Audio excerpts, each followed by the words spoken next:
specific security question. Just one and then two. Okay, I'll come back to you in 1 second.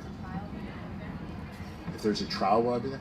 Look, I'm going to leave all of that up to the prosecutors. As I've said multiple times, I've got tremendous confidence in District Attorney Fran Chardo, and I've got confidence in the Department of Justice should they choose to bring charges. If my presence is needed by the prosecutors, I'll be there. If my presence is not needed, I don't need to be there. They've asked me for a statement, an impact statement as a victim of what occurred. I provided that to law enforcement last week. And whatever is needed from me, from Lori, from our kids, we're going to make sure we provide to the prosecutors. I'm not going to ask specifics about security because I know you're not comfortable talking about that, but state police has a very good team that does threat assessments and builds university labs. I'm told over the last several years they've done assessments of this and have passed it off to DGS. They obviously didn't get acted on.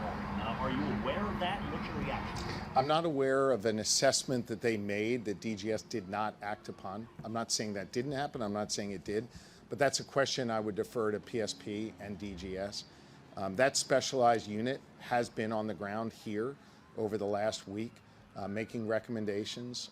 I'm sure presenting those recommendations not just to Colonel Paris, but former Colonel Miller, who's acting as the independent reviewer. They'll work together with all the different experts that are brought to bear to make sure that they present to us a final set of recommendations for both the infrastructure and for the systems. I can tell you from an infrastructure perspective, they've already made some changes and a number more will be made.